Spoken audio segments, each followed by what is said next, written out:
Hello everybody, this is George Ponder for WPCentral.com.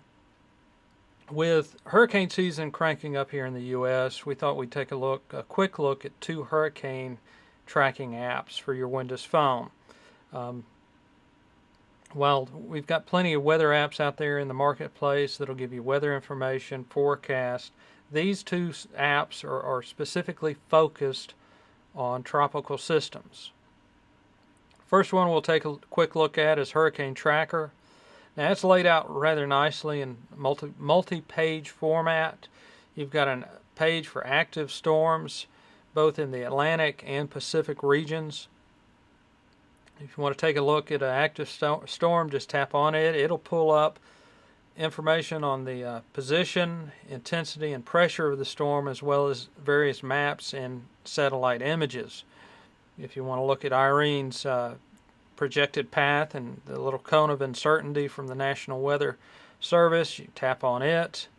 You've got a couple of satellite images. All are animated.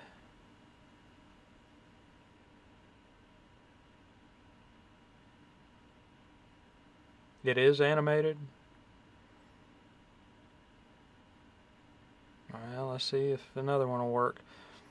There we go. That's a better picture anyway.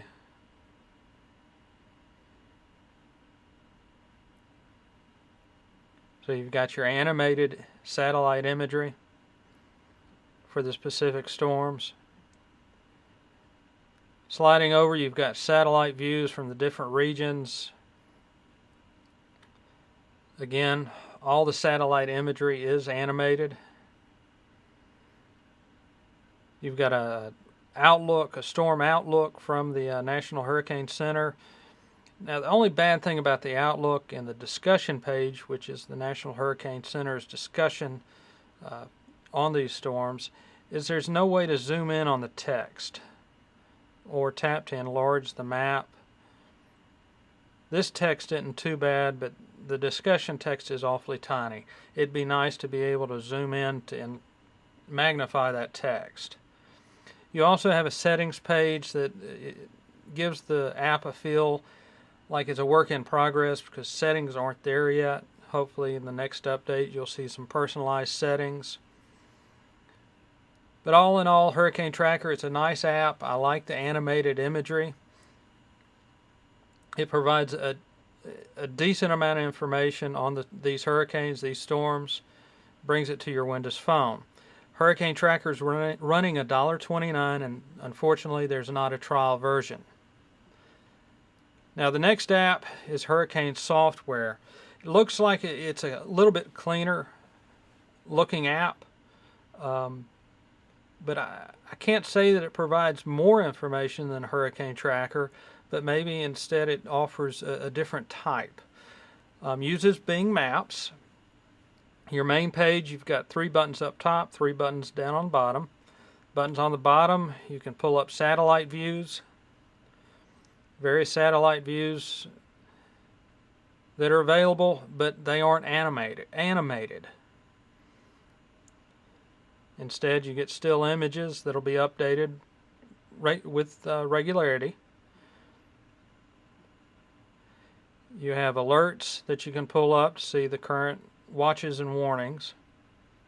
Now again, you cannot zoom in to magnify the text, but the text is a little bit more bolder and legible than on Hurricane Tracker.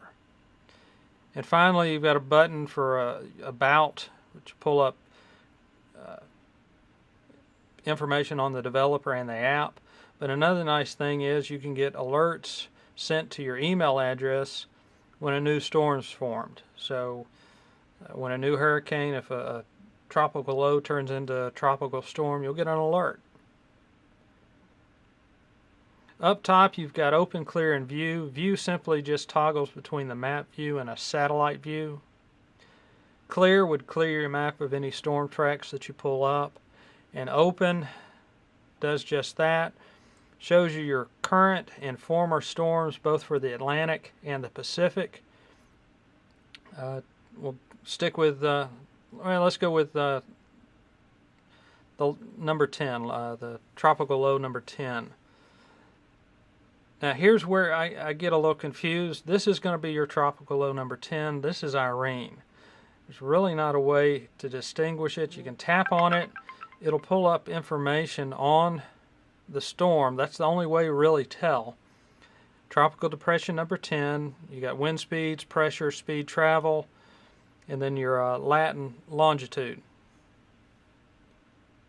Go over here. It pulls up information on Irene, and if you tap on the particular areas, it's not doing it. You can zoom. I was thinking that you could pull up information on that particular point. Well, you can. And then when you want to clear the map of all the storms, just hit clear and OK, and you go to the full screen, and the red dots are your active storms. Now, hurricane software is a little bit more pricier. It's $2.99, and again, there is no trial version available. Both Hurricane Tracker and Hurricane Software both provide a lot of information on hurricanes. Which is better? I'd have to give it a coin toss. If you like the animated views, Hurricane Tracker will be up your line. Hurricane Software, the interface seems a little bit quirky to me, but with most things, once you use it, you get used to it. So again, Hurricane Tracker $1.29, Hurricane Software $2.99, and we'll have the marketplace links in the post.